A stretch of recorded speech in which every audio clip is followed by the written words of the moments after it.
In this video, I'm going to be explaining basically some projects I came up with in the month of June recently. They're not really photo projects, they're mixed media projects. They're basically just interactive pieces on my website. Be on a different space than Instagram, and I think it creates more value in your art when you don't release stuff on Instagram. And I don't think that Instagram's a bad thing. It's a great thing for means for promotion and everything, but that's why I wanted to dive into the concept that I've been creating. Like, I'm gonna call it a collective or like a project, I guess, or like a group. It could be really any one of those things. It's called Untitled Gallery, and it's just an open space for creatives to just release projects, because I know sometimes it's difficult. Like, say a musician, they put out their song, it's technically free, like you can just stream it nowadays, which was the whole debate in the past about like why put your stuff on streaming. I want to sell all my music. There's a lot of things, but anyways, I'm just trying to create a fine art space, put a lot of creatives together in one space, host events, make it a physical interactive thing, but currently it's just an online project. I want to create value in art, like I said. Just like, I think Instagram takes away value from art. I think that people don't know how to value their art, and it's easy, just make it. And like platforms, like I feel like myself and like working with creatives and creatives respecting your art is what like authentic creatives want to do. So I just wanted to create that space. It's inclusive and it's really an open door policy, and I really want to work with like any type of artists. And I even want to like have a skate competition. Like, I want to do all types of events. I want to have like crazy rage type rave events, and then I want ambient events with soundscapes and everything like that. So I really want to just explore all the possibilities of like who's creative inside of Detroit and just around me. It could be anywhere, really, to be honest with you. And this is just an open discussion about specifically Pink Room, a series that I did this past June that was open on my website, and Bunny Tears, which is currently also on my website. And it's a screenplay. It's accompanied by recordings by Sean, my sister. It's a story. It's got visual elements. It's a screenplay, so it could be transferred into a film or do really whatever you want with it. It's just like an open concept, and I'm gonna dive more into that in a second.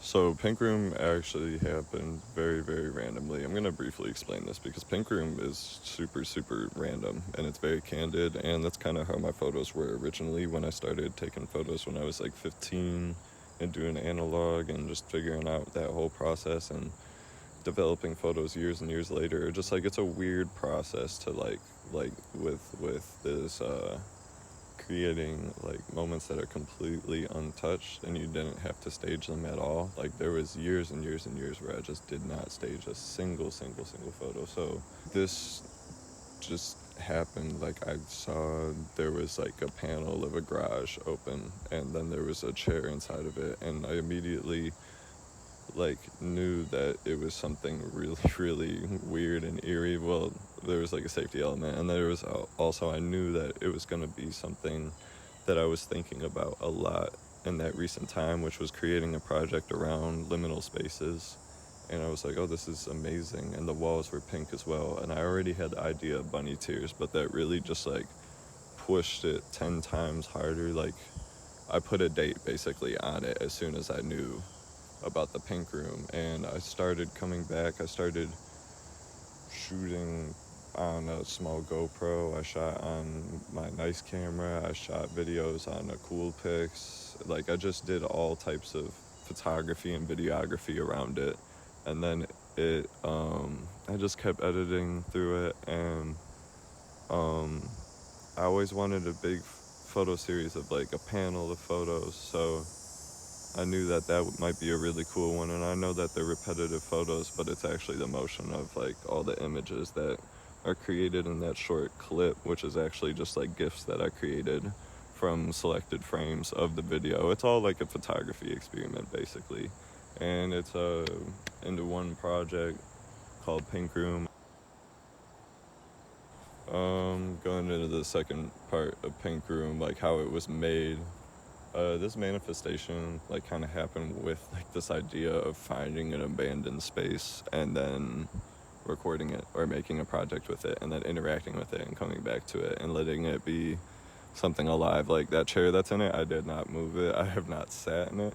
It's all like I don't touch anything in there, and that kind of goes for a lot of stuff. It goes for a lot of morals with photographers, and I've never really shot people, and this year I've experienced a lot of experiences with shooting with people, just having to deal with people, kind of like quote unquote customer service. If you put it in like a job perspective, it's cool. You make money off of it sometimes, and then you don't. And then this is the stuff that I really enjoyed doing, so I thought it was really cool to make. One thing for me that I wish I explored more in it was like the sound of it, but I have a lot of things to come with that because luckily enough, later in the process, I was able to get like original recordings, which was like a big thing for Bunny Tears. I wanted to have like original soundtrack just because the sound of OST sounds so cool, and I was like, if this can happen, I want it to happen, and I'll explain this later, but it definitely inspired Bunny Tears, which is this next project that I was working on at the time, and it was probably a concept for, I'd say, as early as like February or March, so I don't even know the math on that, to be honest. I think it was more like February, but like it's been a long time making of like even thinking about the story, and I'm going to explain a little bit more about that shortly.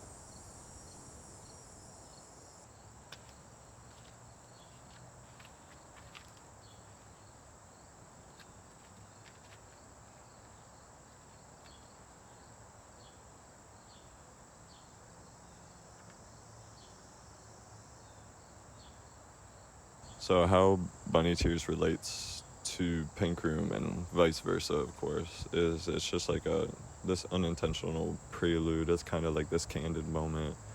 It was 100% unintentional, and then even with the dates that I left, I didn't even realize that they perfectly aligned with like the projects dropping.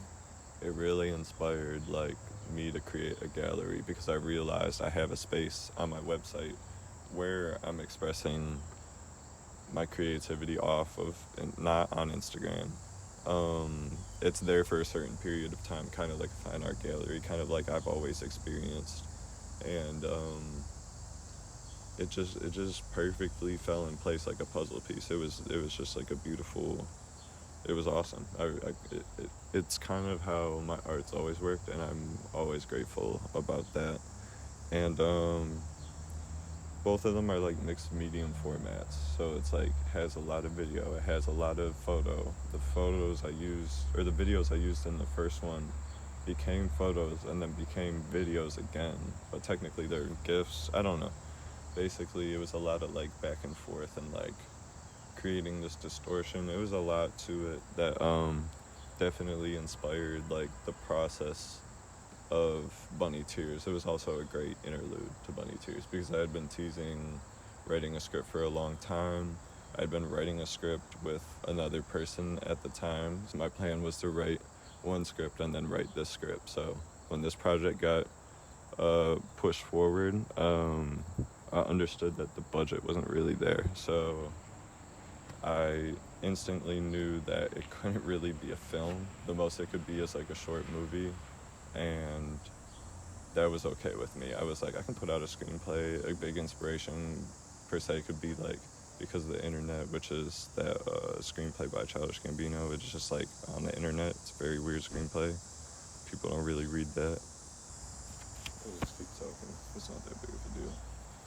The space definitely resonates with the story because it actually became the hue of pink. I took a scan of the wall and then used that pink because I was like really having a hard time. I even spent a lot of time with physical colors and really tried to blend them together, and it really wasn't happening. So eventually what happened is, after a bunch of Pantones, slices, and going through color mixers, I know it sounds crazy, but finding a perfect color is really hard. When that naturally happened, it really helped the process of everything, and it just naturally came to be the color. And the color mattered so much because it was the background of the screenplay, and then it was going to be white text over it, and it was perfectly dark enough to work with the white text over it. And looking back at it, I'm really appreciative that it naturally happened like that, because I was really struggling with that part. And as I do with a lot of things, with a lot of projects, that makes me not release projects. So really grateful that it transitioned into Bunny Tears, the screenplay, and really helped the project. So what is Bunny Tears? Bunny Tears is me just experiencing a lot of art throughout my life. And I was, like, to give a brief synopsis of, like, a lot of experiences growing up, I was in a theater a lot. Not like the school theater, which is also cool. I work for a theater right now. It's nothing, but I meant more like the Redford Theater in Old Redford, Detroit. They're still around. You can literally go look at them right now. It's still a thing. So they're like, I was always into like analog processes, always seeing films, and I always wanted to make films. So I actually attended CCS classes growing up, and they were awesome, and they're expensive, but they're awesome. And it put into perspective that it costs a lot of money, but it was worth it. And I wish I kept that with me, because I had opportunities to go do art school, but I was really intimidated by the money. Whatever. It's not that big of a deal. We're still here doing this now, and it all came naturally to this process. But I knew I wanted to make something that had like a lot of processes all in one, like kind of like an event where you have like photos, you have music, you have sound, you have maybe like vendors. I knew that with a project I wanted to make like a huge experience. And whenever I do a thing like this, I think of it on like walls or something. I knew I wanted to make something with mixed media formats. I knew I wanted it to kind of be involving a screenplay. I think screenplays are so like black and white, literally. So I just wanted to make it pink and white, and I wanted to make it have visual elements behind it, and I wanted to make the experience of screenplays more enjoyable, because I always wrote screenplays growing up and stuff, and I'm gonna find them one day. But I wrote a bunch of screenplays, like even like Werner Kloss, like weird like remixes like of stuff, like fake, like just all types of weird stories. So those will come to light one day. But I knew I wanted to write something new, fresh. Bunny Tears, the two words next to each other, was really inspiring for the beginning.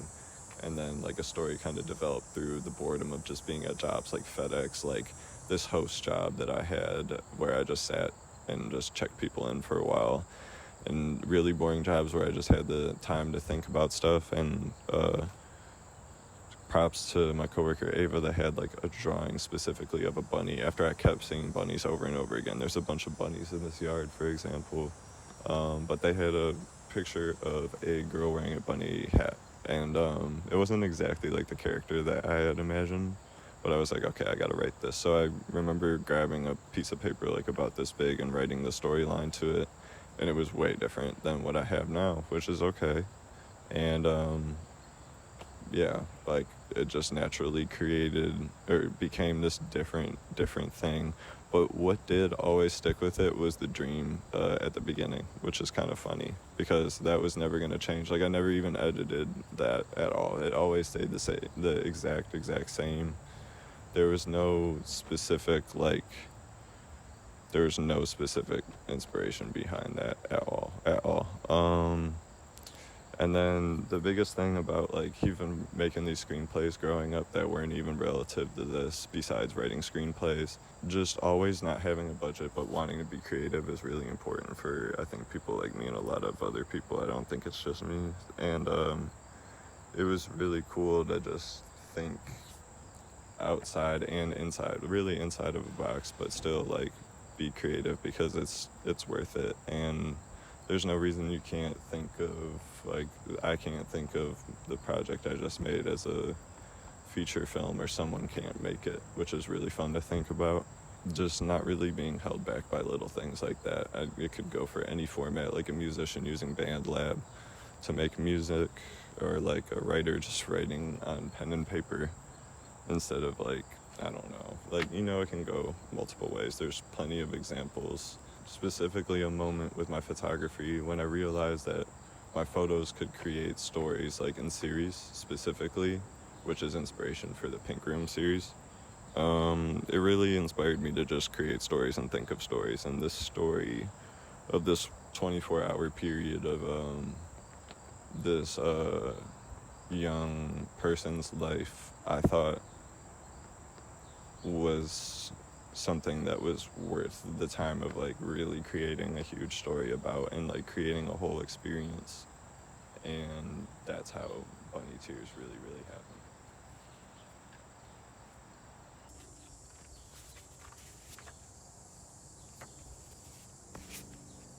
Okay, and then specifically how Bunny Tears was made, like the whole process of making it. So the inspiration, like I said, came from one of my coworkers who created that little bit of art. But then even around it, I just kept seeing bunnies. I had made a shirt previous years that had a huge bunny on it. It was a huge bunny illustration. There's plenty of bunnies in this backyard over here, and there's like they had babies through the winter, so there's even more after that. There was just the just through creating stories, you kind of like come up with words like that. Like I remember, for example, like I think it was like Earl Sweatshirt saying that they came up with that Vore Dyer, kind of like they just like the 4x4 letters of it and everything, like just stuff like that. Like genuinely, when you create a title, little stuff like that, like just how it looks and the font of it and things like that all play part, like all play part. And then through like life development, like usually when I talk to my sibling, it's usually these like really deep conversations. Like in the past, it used to be these really deep conversations of just like discovering things about like childhood and growing up. And one of the things one time we talked about is like one of our, I won't get too into description of it. This can relate to like anybody's experience really, so I'll keep it as vague as it will be. But basically like one of my family members, I'll say, was like I just never knew they were addicted to like drugs, and it just really changed like not my perspective on them, like honestly at all, but it just changed a lot of experiences in life growing up. And I know it affects people 10 times more than it affected me in that small situation. Like I've seen horrible things, heard horrible things. So I don't want it to be like a soppy, sad story. It's really just a lot of people go through this type of thing. It just changes how you think about your life. It doesn't really change how you think about a person, which is really cool. And it really inspired the story, honestly. And it's weird how it inspired it, but I knew that a sort of relationship had to brew, and that had to be a part of it. And I remember in the initial stages, it was going to be over days and days and days, but just these flashes of experiences that might not affect your whole life, they keep your life pushing. You just keep living. Oh my God, this bee, leave it alone, boy. But just these experiences in life, sometimes they really like, you remember them heavily, they affect you heavily, but you don't necessarily, it doesn't stop you from living life or anything. So I knew that was going to be a huge inspiration for the story. And the concept lingered for a really long time. Like I said, it, it was going to be like a multiple day thing. It was going to be resonating a bunch of dreams at one point, because I knew I was going to keep that dream part the entire time, but then I didn't. Or no, it's not that I didn't, but I kept the dream. The other dreams got cut out of it. There was about 3 draft processes, and I have a lot of behind the scenes like documents of like just notes and everything that I think I want to put up in like one gallery when I put out this video, or like maybe after I put out this video, or when I put out a remix piece that I'm gonna be calling the director's cut, which has a lot of like notes and cues and like things that I would think about when producing it as a film. But I definitely knew that just the whole process of making a project was really inspirational to this. And a really random example is I did this shoot with these two polo YSL shirts that I had, and like did like a fake editorial where it looked like a runway, but not really a runway. It looked like the draft pieces of a runway, and I wanted it to be a photo series, and it still is. It's still gonna come out like somehow, some way, but just like doing things like that and just exploring those types of things is really, really, really important to the concept of making this story. All in all, it was like 3 major edits. I remember going to the print store and printing it 3 times. A lot of grammar checks, all those types of things. In the meantime, I was like going over museum archives and going to museums and just experiencing as much like fine art that I could to make it as close to that fine art space as I'd like. And I think I really got as close as I possibly could to it. Going to events, connecting with people, seeing what they make, like hearing that people make like sculptures, like just the odd things, you know what I mean? I think it's really, really interesting and always inspirational to like the projects that I make, even behind the scenes and in front of the scenes. And the best part about this whole process of making this is I wanted to have a visual element, or no, not a visual element, I wanted to have like a sonic element. So I was thinking about doing a playlist and making a video, and then, whoa, what is that? Okay, sorry. I wanted to make a playlist and maybe have like a video, and that was just like a drafted idea. It's always like something that I like do with my projects is I make a playlist when I'm like drafting it or editing it or doing anything. And at first, like, I think the playlist will still come out, so you'll see what's on the playlist. But there was a point in time where I was adding Brian Eno stuff, and I was like, why don't I just ask the person that told me about Brian Eno, Sean? So I texted my sister, and I was really hesitant at first because growing up, like, you know, you have a relationship with your sibling growing up, whether it be a brother or a sister or anyone. You just have a relationship growing up, and I don't know, like, no, I was just a little hesitant to ask on the creative side if they wanted to be involved in something, and they were just so quick about it. They were like, yeah, I'll just send some stuff I made, and I was so excited. And the first thing they sent me was like, one was like a cloud rap type beat, which I thought was really funny, but they didn't, like, I didn't give them a objective or summarize anything super well, so I kind of understand. But one of the tracks was like 40 minutes long, one of them was 11 minutes long, like they were like various lengths, and I loved it, and they were great sound, and I was so happy that the family was going to be involved with everything. It was actually my favorite part about this whole process, really. It just made me feel like during the final processes especially, that it was definitely worth it, and definitely like worth finalizing and making something full and releasing it. The actual editing process of everything was really short because I did so much research and gathering like a lot of art and a lot of inspiration, watching Il Grande, watching other westerns, and experimenting with what western would be in that TV during that part. Bunny's path to America, like her whole backstory, making sure it makes sense, having stories that resonate with where she's at the point of time that she's at, the places like in Paris when the riots happened, look into what happened about the Paris riots. Like, it's just like little stuff like that.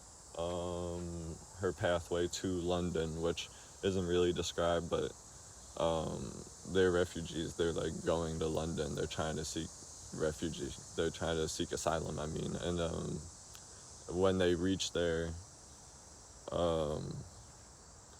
things change, and then her father isn't in her life, and that is made clear at the end of the screenplay. I don't want to spoil anything. I'll definitely put a spoiler alert thing over this.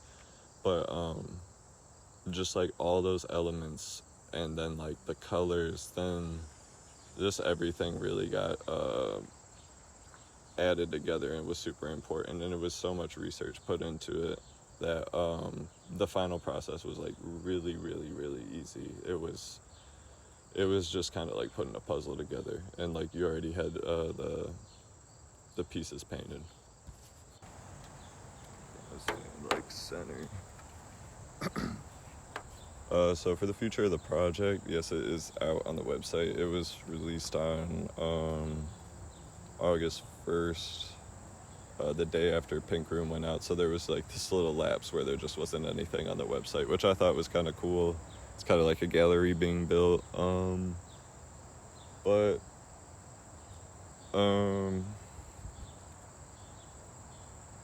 first and foremost, the project will continue to evolve, because I know that the reception won't be immediate. It's a screenplay. It takes time to read. In all honesty, I think like one person has given me feedback, Sean, who was involved in the project. I'd love to get feedback from other people, and I know it'll come over time, so I'm not really pressed about it. It's okay that it hasn't got a lot of feedback.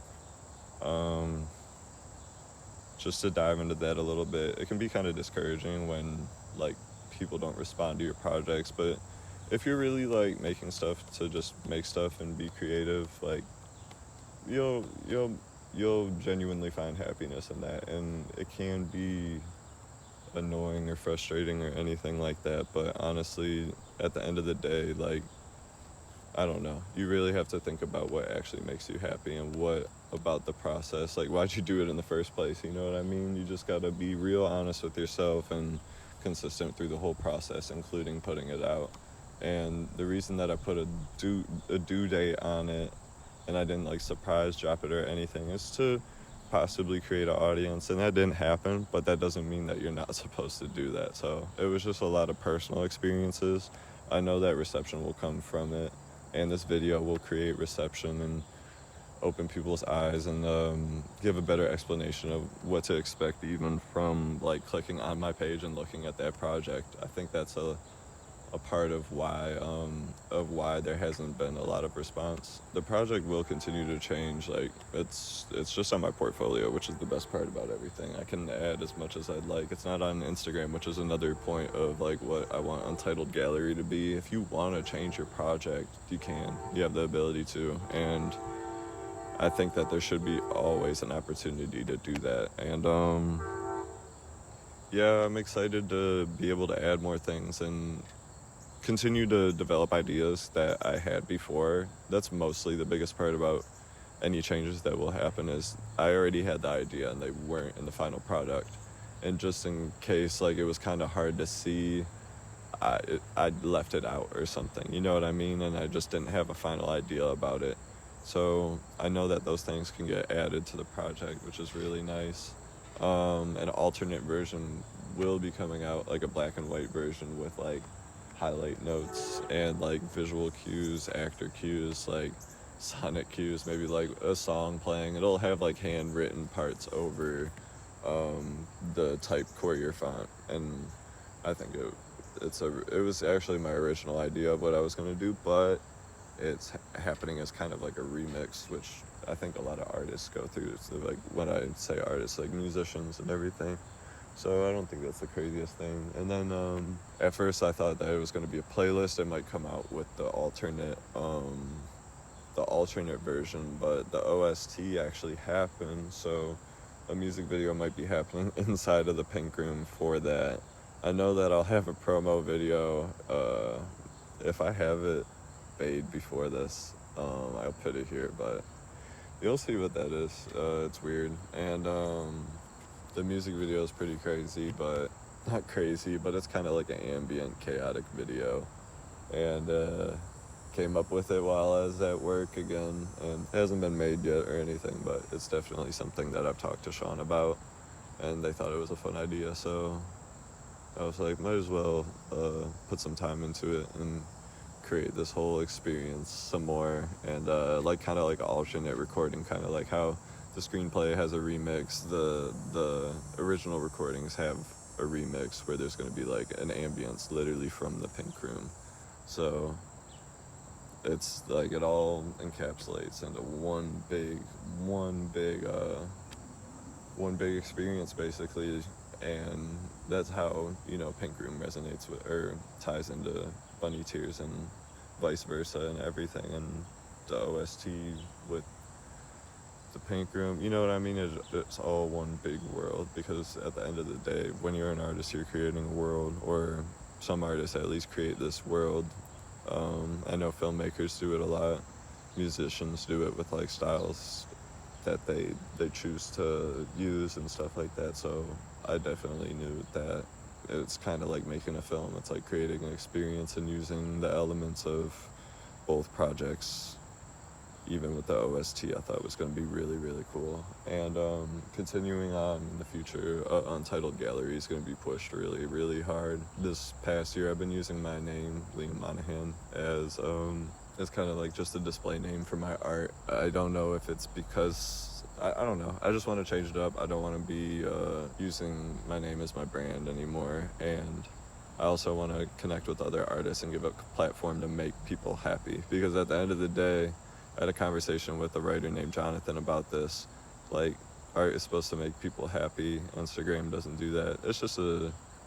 It's a whole discussion in of itself that I kind of briefly touched before, that will be touched in the future with Untitled Gallery, and really just giving a space for art to be valuable, and people in positions like mine or different positions to create projects and have an audience of like-minded individuals who genuinely just want to enjoy it, or other people, because it's not really an exclusive environment or anything. I really want it to be inclusive, so obviously if you're interested, please reach out, respond right back away, and we can definitely talk about a project. I already got a couple projects brewing. I can talk about a couple with this writer, Jonathan. I'll have their work tagged and everything. We're gonna do a collaboration where they're writing over my photos, and that's as far as I'll get into it. It's called Pools/Poems, so that's gonna be really one of the first things. And whether it becomes something just for the online site, I really want it to be an event. Other things in the future pertaining Untitled Gallery, I'll have my own personal capsule collection out soon. I'm always staying in touch with artists about being a part of it, but definitely gonna have some interviews, whether they're written or recorded. I think written interviews are really cool, and I thought it'd be kind of cool to have that element, bring that element to the gallery, because like magazines would always do that, and they still do it to this day. I think it's so interesting when sometimes you learn information from a written one, and then an audience won't read that because it's written. It's just kind of funny. So I just wanted to think about tying that into everything. And also, I think artists deserve spotlights and platforms, and it's a tough world to make art right now, so, and feel like your art matters. So, like, I guess the whole initiative of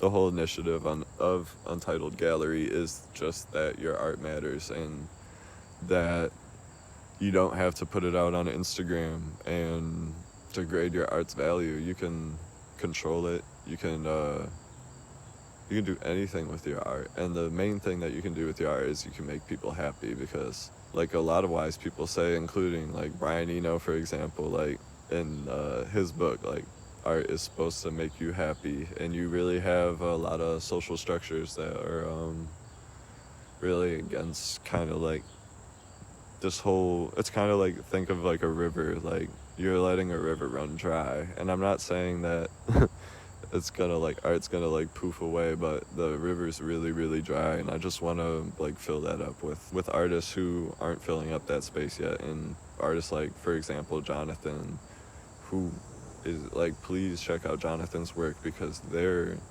so creative and they have so much to say and they have so much to write. It's so interesting.